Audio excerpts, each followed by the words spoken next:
Vamos voltar para o noticiário brasileiro, gente. Vamos falar um pouquinho de economia. Nós estamos acompanhando com muita atenção o que está acontecendo nas empresas estatais, claro, com destaque para os Correios. Também vimos falando sobre a condição da Infraero, a empresa brasileira que cuida dos aeroportos aqui no Brasil, vem perdendo tamanho e influência em função da privatização de aeroportos mais importantes, mas tem uma estatal que está dando lucro, vai muito bem, obrigado. Hora dele, Daniel Hittner, nosso diretor de jornalismo em Brasília, que acompanha investimento em infraestrutura de perto. Daniel, super interessante você trazer isso, porque nós estamos falando, gente, do Porto de Santos, que é o maior porto do Brasil, recebe investimento privado, tem gestão pública. Daniel, o que está acontecendo com o Porto de Santos? Por que ele se diferencia de outras estatais? Boa noite, bem-vindo. Boa noite, Thaís. Boa noite a todos no Hora H. Essa é uma história curiosa e interessante que, como você disse, vai na contramão de boa parte das estatais. As estatais, tirando ali as estatais financeiras, Banco do Brasil, Caixa e a Petrobras, estão tendo resultado negativo em 2025. Algumas bem negativo. Correios, Infraero, companhias docas, a gente pode mencionar pelo menos 5 companhias docas, Rio de Janeiro, Bahia, Rio Grande do Norte, Ceará, Pará, todas com resultados que chamam negativamente a atenção e preocupam o Tesouro Nacional. Uma outra história está sendo contada pela Autoridade Portuária de Santos e eu te explico por quê, Thaís. R$1 bilhão vai fechar acima disso, inclusive, é o resultado projetado para 2025. Eu conversei ontem com o Anderson Pomini, que é o presidente da estatal, e ele estava me contando aqui, me relatando a perspectiva desses resultados. Deve haver, inclusive, a transferência de dividendos para o Tesouro, da ordem de 25%, 30% desse resultado. E isso é explicado principalmente por uma movimentação recorde. Faltam só 7 milhões de toneladas, que é menos da metade do que se registrou em novembro, por exemplo, para o Porto de Santos quebrar um recorde histórico de movimentação de cargas em 2025. Espera-se que isso aconteça com os resultados de dezembro. Basta chegar à metade do que foi em novembro.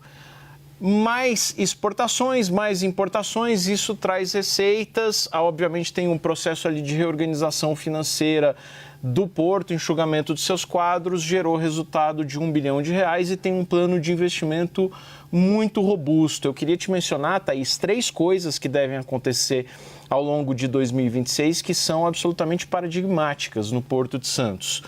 Em janeiro, se assina o contrato daquele túnel, a PPP do túnel Santos-Guarujá. A gente viu o leilão em setembro. Em março está previsto o leilão do novo superterminal de contêineres, que assim, é o maior da América Latina. O movimento de contêineres está à beira da saturação, essa capacidade de movimentar cargas de contêineres em Santos. Isso deve aliviar muito o porto. E tem um outro investimento que é a concessão do canal aquaviário de Santos, que é por onde os navios chegam e saem do porto efetivamente. E ali vai ter um aprofundamento do calado. Isso significa que navios podem ter até 15 metros hoje para baixo da água. E aí vai ter uma dragagem de aprofundamento que vai permitir que navios maiores, de até 17 metros, entrem e saiam do Porto de Santos. Portanto, são navios maiores que carregam mais minérios, carregam mais soja, carregam mais petróleo, carregam mais contêineres. Isso tudo permite uma modernização do porto a partir de 2026. É um investimento robusto, mas o resultado já está chegando. R$1 bilhão em 2025 vai absolutamente na contramão das estatais e a gente só tem dado notícia ruim de estatais. Tem um empréstimo dos Correios ainda para sair, estava marcado para anteontem o anúncio daquele empréstimo de R$12 bilhões. Foi adiado, voltei a esse assunto hoje ainda, me disseram que até 31 de dezembro sai esse empréstimo com a garantia do Tesouro, mas tem ali, a gente traz uma ilha de boa notícia ali, um oásis de boa notícia num deserto de boas notícias.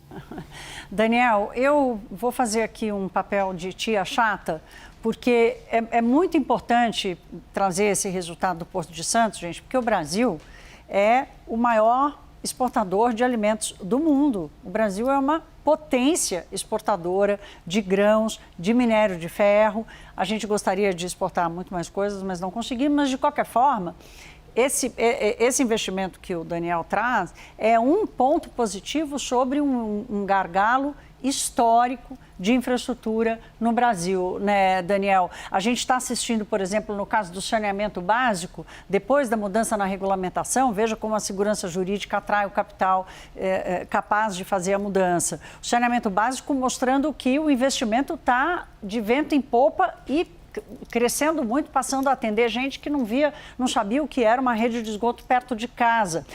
Olhando para esse caso e para o apetite do investidor, que certamente enxerga oportunidades no Brasil, energia, data centers, quer dizer, tem vários outros setores, mas esse de carga certamente é um importante e que tem gargalos de infraestrutura. Onde é que mais você enxerga pontos positivos em investimento em infraestrutura, não importa se é público, se tem participação pública ou privada? Não importa mais. Essa história de que o investimento tem que ser público ou privado, essa discussão ideológica já está superada. Tem que ter um investimento, tem que ter expansão da infraestrutura, Thaís. Agora, a menina dos olhos do setor de infraestrutura em 2026 é o leilão do novo terminal de contêineres de Santos. Como eu disse, se não fizer nada, a capacidade está esgotada em 2028. Então, precisa ter alguma coisa. Esse novo terminal expande em 50% a capacidade, o leilão está previsto em março. Agora, a definição das regras gerou tanta polêmica, tantos lobbies empresariais, tanta contratação de consultores, advogados, estudos econômicos, e a regra acabou de sair, que, Thaís, gerou uma briga nos bastidores. E aí eu te trago uma outra informação. A gente falou muito nos últimos dias do acordo de livre comércio Mercosul-União Europeia. O Mercosul já assinou um acordo também que está pendente de ratificação com o EFTA. O EFTA é um bloco dos países europeus que não fazem parte da União Europeia. Tem lá Suíça, Noruega, Islândia e Liechtenstein.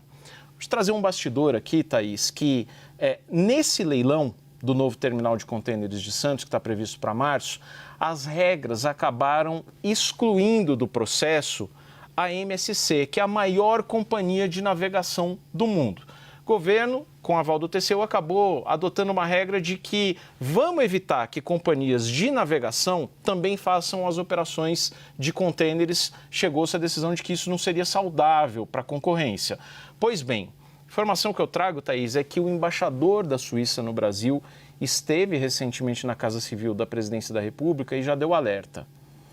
Essa decisão que exclui uma das principais companhias suíças e a maior companhia de navegação do mundo corre o risco de melar o acordo Mercosul-EFTA, disse ele na Casa Civil da Presidência da República. E isso faz com que os parlamentares da Suíça tenham um desestímulo na aprovação do acordo, na ratificação do acordo, para que ele entre em vigência. Então, a gente trouxe aqui que o acordo União Europeia-Mercosul foi pelo menos adiado e corre o risco de melar. Esse outro acordo de livre comércio, Mercosul-EFTA, também está conectado com esse assunto de Santos. Olha como as coisas acabam se dialogando e se interconectando e pode ter um efeito colateral ali na decisão do governo de restringir o leilão. Por isso que a gente precisa de você, Daniel Hittner, porque a gente fica colado na política, colado nos fatos do dia, gente, mas quer entender como o Brasil está funcionando, para onde o Brasil está indo, para onde o investimento está indo, tem que ouvir Daniel Hittner. E o Daniel Hittner está aqui no Hora H, trazendo tudo de Brasília, que só ele viu e vai contar só para você que está acompanhando a gente aqui. Meu querido, obrigada. Boa noite para você, até amanhã. Obrigado a você, Thaís, até amanhã.